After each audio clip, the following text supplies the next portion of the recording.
का तमाम जानकारी, तमाम अपडेट्स के लिए। तो आर्मी को फ्री हैंड मिल चुका है और इसके बाद ये बात बिल्कुल साफ हो गई है कि ड्रैगन को अब किसी भी हरकत का भारी नुकसान भरना पड़ेगा, यानी कि भारी कीमत चुकानी पड़ेगी। और ये हम इसलिए कह रहे हैं क्योंकि एक रिपोर्ट हम आपको दिखाने जा रहे हैं जिसको देखकर आपको विश्वास हो जाएगा कि अगर युद्ध हुआ तो चीन की खैर नहीं, क्योंकि हिंदुस्तान ने चारों तरफ से चीन को घेरने का फुल प्रूफ प्लान बना लिया है।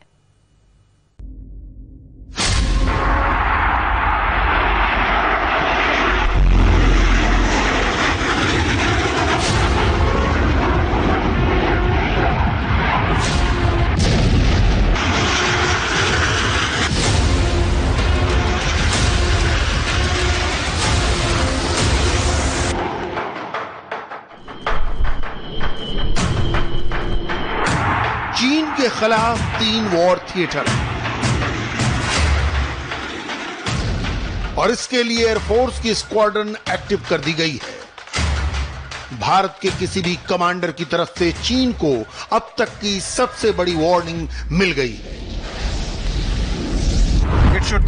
मैं बात साफ करना चाहता हूं कि हम पूरी तरह तैयार हैं और डिप्लॉयड हैं ताकि हर स्थिति का सामना कर सकें।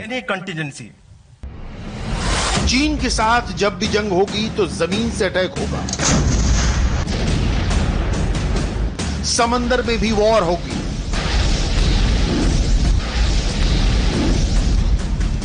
और एयरफोर्स का इसमें सबसे बड़ा रोल होगा।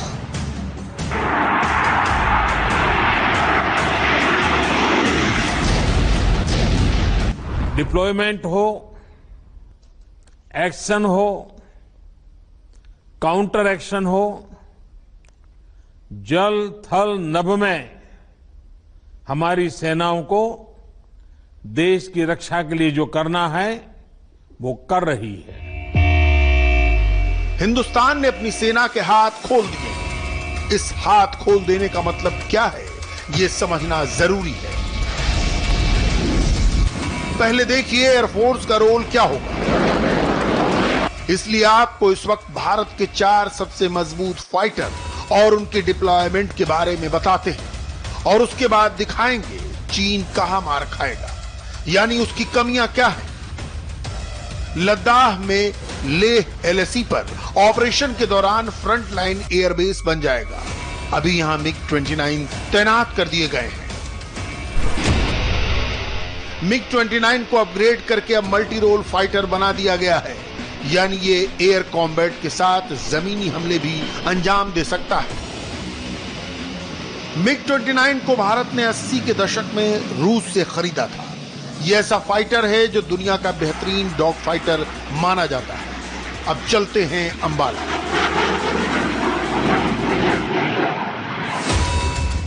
हरियाणा के अंबाला एयरबेस पर जैगुआर की 2 स्क्वाड्रन तैनात है।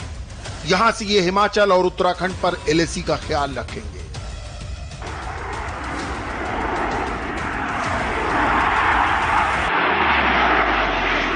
जैगुआर पहाड़ों के बीच और घाटियों के बीच उड़ान भरते दुश्मन के अड्डों पर अटैक कर सकता है। इस दौरान नीची उड़ान भरने से ये रडार से भी बचा रहता है।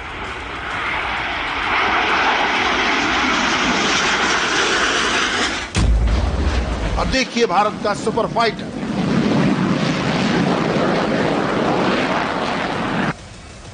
उत्तर प्रदेश में बरेली एयरबेस, यहां सुखोई 30 MKI की 2 स्क्वाड्रन तैनात हैं।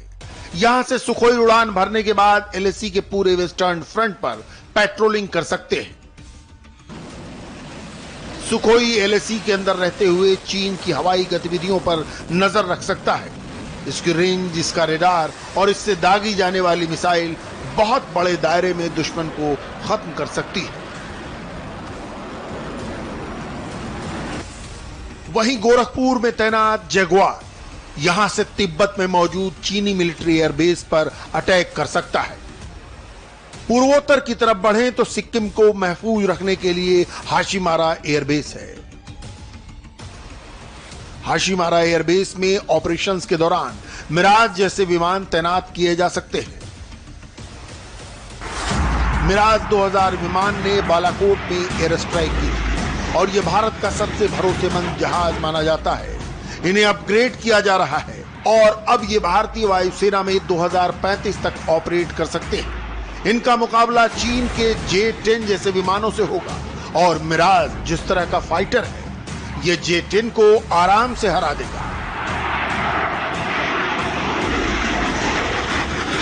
वहीं असम में तेजपुर और छबुआ बेस पर सुखोई 30 MKI की स्क्वाड्रन तैनात है। यहां से न सिर्फ अरुणाचल प्रदेश बल्कि पूरे पूर्वोत्तर को चीन से महफूज रखेंगे। ये सभी एयरबेस ऐसे हैं कि चंद मिनटों की उड़ान के बाद ये विमान LAC तक पहुंच जाएंगे। इस बात का इशारा एयर चीफ ने कर दिया है। हमारे क्षेत्र में सुरक्षा के हालात ऐसे हैं कि सेना को हमेशा तैयार रहना है और चौकन्ना रहना है। लद्दाख में LAC पर जो हुआ वो बताता है कि हमें कम वक्त में क्या करने के लिए खुद को तैयार रखना चाहिए।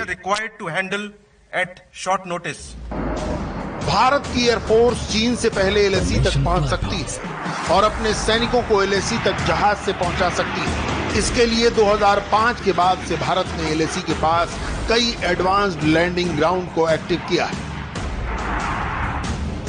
लद्दाख में 5 एयर स्ट्रिप यानी हवाई पट्टियां हैं, जहां 2008 के बाद से लगातार वायुसेना ट्रांसपोर्ट विमान ऑपरेट कर रही है। ये है दौलत बेग ओल्डी, जो इस वक्त चीन के लिए सबसे बड़ी परेशानी का सबब बन चुका है। इसके अलावा LAC के पास चुशूल में एयर स्ट्रिप है, पुकचे और न्योमा में भी हवाई पट्टी है और यहां लगातार भारत के ट्रांसपोर्ट विमान ऑपरेट करते रहे। लेह में तो एयरफोर्स का बहुत बड़ा बेस है और चीन से जंग के हालात में यह बड़ा रोल निभाएगा। LAC के आसपास पूरा गेम ट्रांसपोर्ट विमानों की पहुंच का है और अब भारत के पास ऐसे ट्रांसपोर्ट विमान हैं जो टैंक और बख्तरबंद गाड़ियों को तेजी से LAC के करीब तक पहुंचा सकते हैं। भारत ने पिछले 15 सालों में अपनी ट्रांसपोर्ट फ्लीट में बहुत बड़ा इजाफा किया है, जो माउंटेन वॉरफेयर में बड़ी भूमिका निभाएंगे। भारत के पास तिब्बत के मोर्चे पर जल्द फौज पहुंचाने के लिए C-17 ग्लोब मास्टर और C-13OJ हरक्यूलिस है। भारत के पास अब पूरी कमांडो पलटन को पहुंचाने के लिए चिनूक हेलीकॉप्टर है, जो फौज के साथ अमेरिका से ही खरीदी गई M777 तोप को भी तैनात कर सकता है।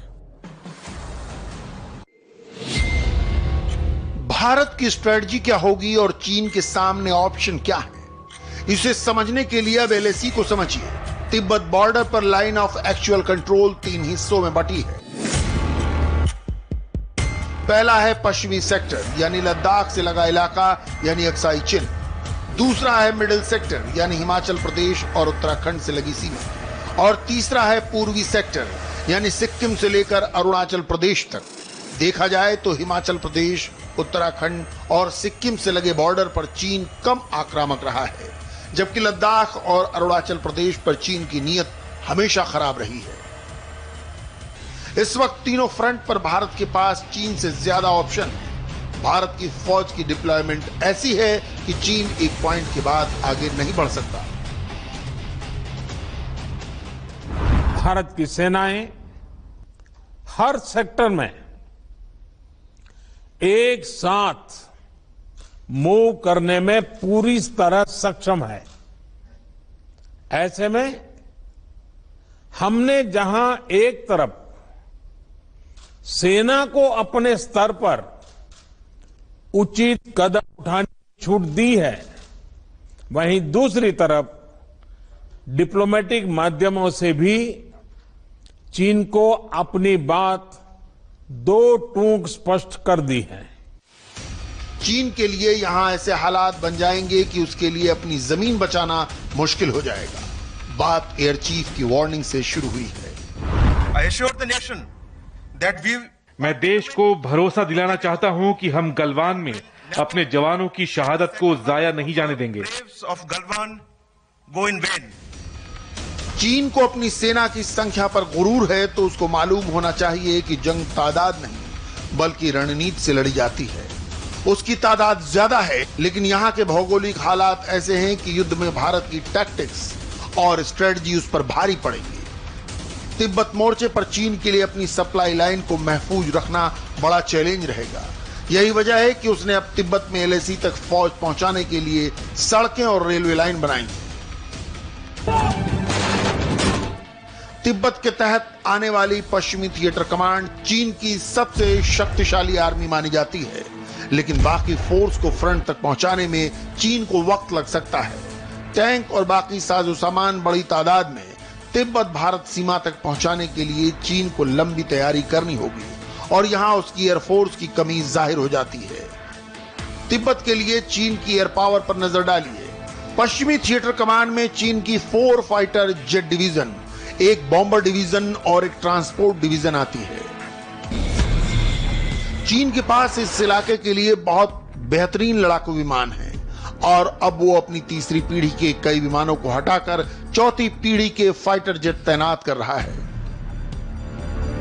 चीन के पास पश्चिमी थिएटर कमांड के लिए करीब 200 फाइटर जेट हैं और इसके अलावा बड़ी तादाद में विंग लॉन्ग क्लास के यूएवी और यूसीएवी हैं, यानी ऐसे ड्रोन जो मिसाइल से अटैक तक कर सकते हैं। चीन ने अपने 10 अवॉक्स यानी टोही आसमानी रेडार वाले विमानों को यहां तैनात किया हुआ है।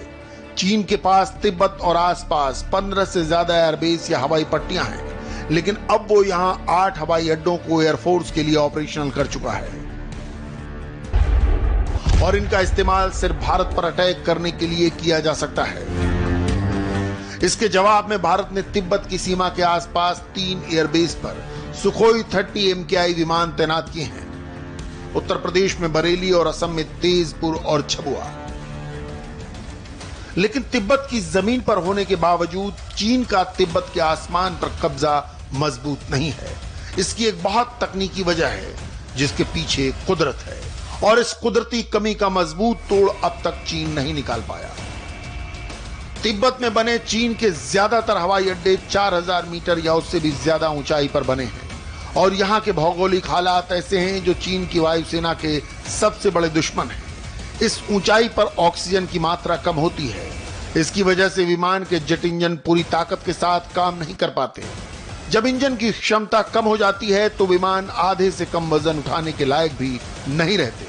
उन्हें कम ईंधन और कम बॉम्ब लेकर उड़ना पड़ता है, जबकि भारत के साथ ऐसी कोई दिक्कत नहीं और भारत के फाइटर जेट LAC के आसपास पूरी क्षमता के साथ ऑपरेट कर सकते हैं। अगर कभी भारत और चीन के फाइटर जेट आमने सामने आए तो चीन के विमान कमजोर साबित होंगे। इसलिए चीन के लिए भारत के खिलाफ आसमानी जंग बहुत बड़ा चैलेंज बन जाएगी और ये बात वो बहुत अच्छी तरह जानता है।